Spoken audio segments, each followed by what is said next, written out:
so much for that crap. Leave it to that moss-brained swordsman to steer us off course as usual. Oh, hey. Welcome to cooking with Sanji, I guess. I was planning on relaxing in the sun a bit outside, but not in these conditions anymore, obviously. But you know, though, at times like these, there's nothing quite like a hot, hearty snack to lift one's spirits. That's why today, I'll be showing you how to prepare a Japanese street food staple, takoyaki. Now, for those of you wondering just what the hell takoyaki are, I'll tell you. Takoyaki are pan-fried dough balls typically containing octopus. However, other fillings can be used as well. I'll be showing you the most basic version of this dish using these ingredients and tools.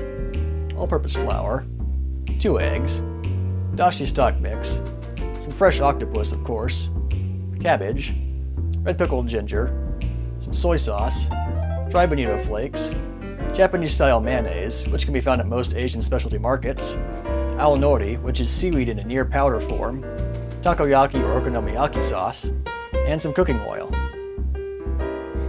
We'll be needing a specialized piece of equipment for this dish. Either a takoyaki pan or a Danish Ibla skiwa pan, either of which can be found on Amazon. I've heard that even a conventional donut hole pan can work just as well. So long as your pan is in this general layout and has a steady heat source though, you should be good to go. Other utensils and tools are a whisk, a cooking pot, a mixing bowl, a cutting board and a good sharp knife, a measuring cup or two, and depending on the make of your cooking pan, an implement that can be used to work the individual takoyaki balls while they're cooking. If it has a non-stick coating to it, then you'll be needing something that won't scratch it, of course. For that, I prefer to use wooden skewers for this job. First, we'll start with prepping the dashi stock. Fill the pot with about 2½ cups of water and place it over high heat until it starts to boil. While the water is heating up there, we'll prepare our other key ingredients. We'll start by chopping up the cabbage first. The amount of cabbage to chop up really depends upon how much takoyaki you're planning to make. A little can go a long way though in this recipe, so use your own judgment here. Just be sure not to overstuff each takoyaki. Next we'll start to cut up the octopus. We're looking for bite-sized chunks or cubes here, so go for about 1/4 of an inch thick pieces overall, with about 1 to 2 pieces per takoyaki, again depending on your preferences.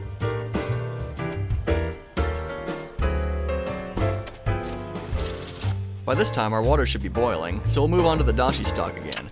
I prefer to use these small packets of dried mix for their overall ease. We'll need about 2 small packets here for this amount of water. Add them to the pot and then whisk until thoroughly mixed. Add the stock to the bowl, and then begin to add in 1 2/3 cups of flour to the stock, a little at a time.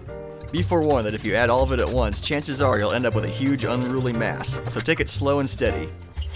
An even safer method is to sift and whisk a little at a time.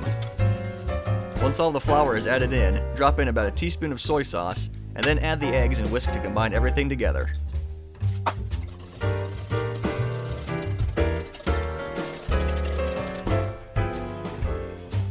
I'm using an electric-powered model here, so I've taken the time to plug it in and let it heat up a little bit already.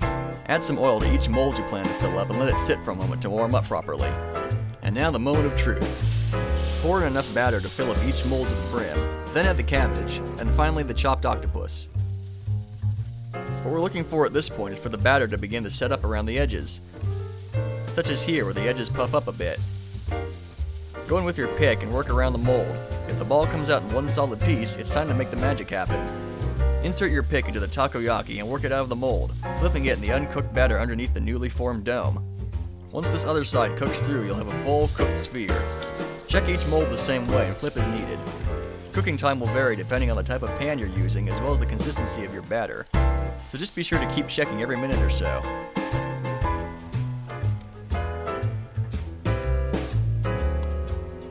Once each takoyaki is firm on the outside yet slightly gooey on the inside, we're ready to plate them up.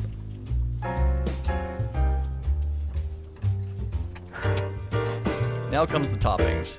Top each piece with some of the sauce, then the mayonnaise. Next comes the bonito flakes. You may notice that they seem to come alive as soon as they hit the hot takoyaki, to add some visual flair to it, which is also good for creeping out your friends if you like practical jokes. Finally, we'll sprinkle the aonori over them.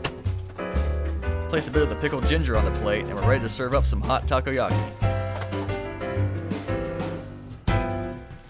Alright.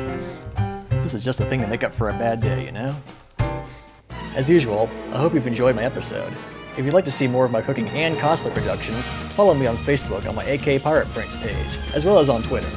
Also, SenchiCon is just a month away and fast approaching. Be sure to follow them on Facebook and YouTube as well. And be on the lookout for me on the second day of the convention, where I'll be hosting my very first panel about Japanese cuisine and cooking.